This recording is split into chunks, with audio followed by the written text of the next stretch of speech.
What it's really like living inside a submarine. Close your eyes for 1 second. You are in a room smaller than your living room. 135 strangers around you. The ceiling is close enough to touch without raising your arm. Now that room is sinking, 800 feet down. The door behind you just locked, and it won't open again for 90 days. No sunlight will touch your skin. No phone will ring in your pocket. If something goes wrong, and in submarine history, something always goes wrong, the nearest help is 800 feet straight up. You didn't stumble into a nightmare, you volunteered for one. This is life inside a submarine, and it's about to get much darker. There are no windows here, no sunrise, no sky, no horizon, just cold grey steel pressing in from every direction, and the constant haunting groan of a hull fighting 300 pounds of pressure per square inch, trying to crush it into nothing. This is 5 a.m. on a nuclear submarine, and for 135 sailors aboard a vessel like the USS Ohio, this metal tube, 560 feet long, is home, prison, and potential grave all at once. Your bedroom. It's a bunk 6 feet long, 2 feet wide. The crew calls them coffin racks, literally, because that's exactly what they look like. Fewer than 10 showers, one shared toilet for every 10 sailors, no personal space, no silence. The machinery never stops humming, not at 2 a.m., not ever. And here, every breath is manufactured. Oxygen is extracted through electrolysis of seawater, a chemical process that can fail. When it does, crews crack open emergency oxygen candles, devices that burn to produce breathable air. Sounds safe, right? And in that moment, you understand something terrifying. The ocean isn't trying to kill you. The machine keeping you alive might do it first. Ask the Russian submarine Kursk. In August 2000, an oxygen candle malfunction triggered a fire that killed the last 23 survivors trapped in the rear compartment. Men who had survived the initial explosion only to be killed by the very air trying to save them. The machine keeps you alive until it decides not to. But still, this physical danger is the easiest part of what these men endure every single day. Here, the alarm doesn't go off at 7 a.m. on a submarine. Because there is no 7 a.m. There's no a.m. at all.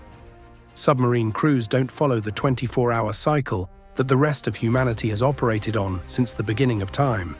Instead, they run on an 18-hour rotating schedule, 6 hours on watch, 12 hours split between sleep, drills, and maintenance. Over weeks, their internal body clocks don't just shift, they shatter completely. A study by the Naval Submarine Medical Research Laboratory found that disrupted circadian rhythms aboard submarines contribute directly to elevated levels of fatigue, cognitive decline, and emotional instability.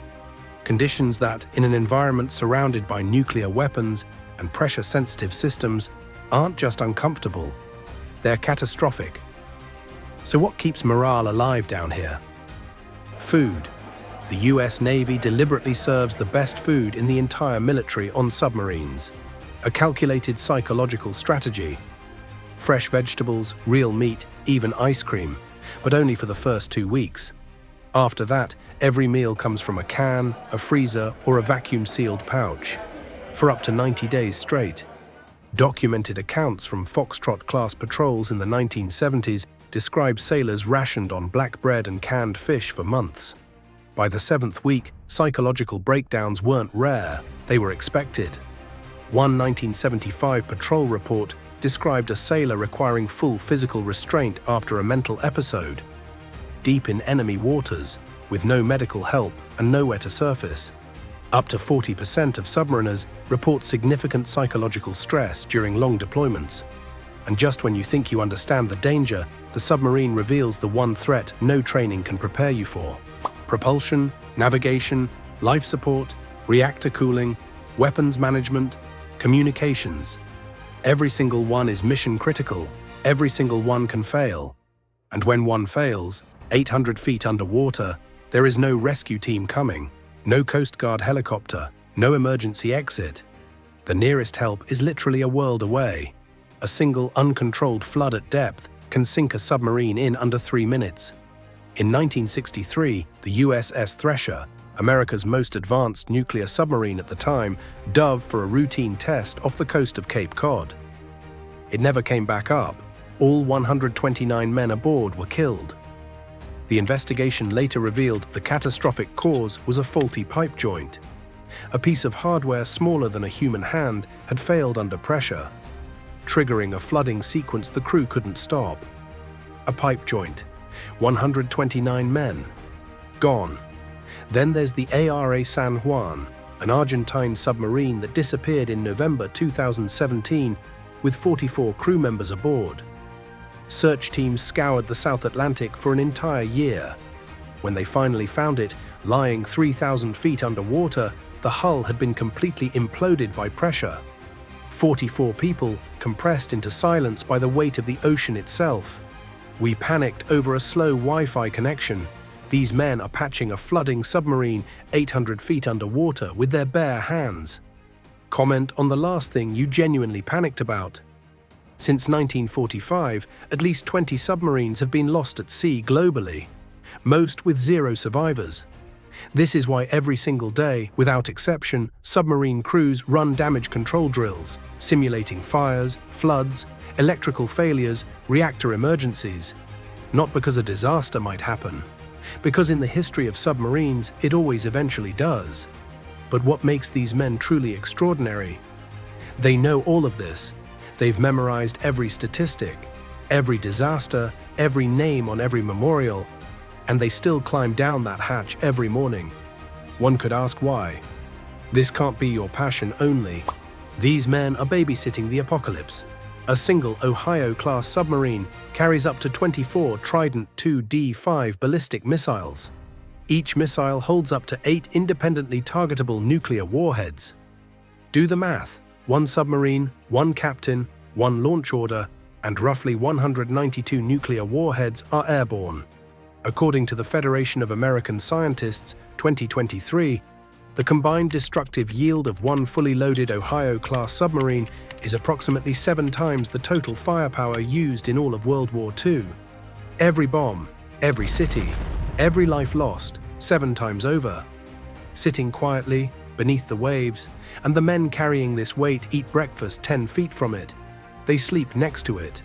They spend 90 days in a metal tube mentally processing the fact that their hand, on the right order, could erase entire civilizations. October 1962, Soviet submarine B-59. Cut off from all communication, depth-charged by US forces, the crew genuinely believed World War III had begun. The captain ordered a nuclear torpedo armed and ready. 2 officers agreed, but a third, Vasily Arkhipov, refused. One man's refusal saved 8 billion future lives. Now imagine what happens when the machine itself turns against you. The ocean quietly swallows the man inside it. No phone calls, no internet, no news. For 70 to 90 days, a submariner exists in a complete communications blackout. A 2019 study by the Royal Australian Navy found that submariners experience clinically high loneliness levels, comparable to confinement prisoners. Not similar, comparable, except these men are expected to function, perform, and stay mission-ready while it happens. Meanwhile, life on the surface continues without them. Wives give birth, fathers die, marriages quietly collapse. The sailor learns about all of it weeks later, in a letter if he's lucky. There's a term used in submarine communities, Dear John patrols. Deployments so long, so isolating, that personnel return home to empty houses and divorce papers waiting on the kitchen table. The numbers are brutal. Divorce rates among long-service submarine personnel are estimated between 60 and 70%, according to the Military Family Research Institute, the highest of any military branch. Crew members of HMS Conqueror, who sank the Argentine cruiser General Belgrano during the 1982 Falklands War, killing 323 men, later spoke openly about crippling PTSD. They pulled a trigger they never heard, in silence, in the dark. These men don't surface in parades or headlines. They surface to missed funerals, broken marriages, and memories they'll never speak about. The ocean keeps its secrets, and so do they. Drop a comment below. Could you survive even 24 hours underwater?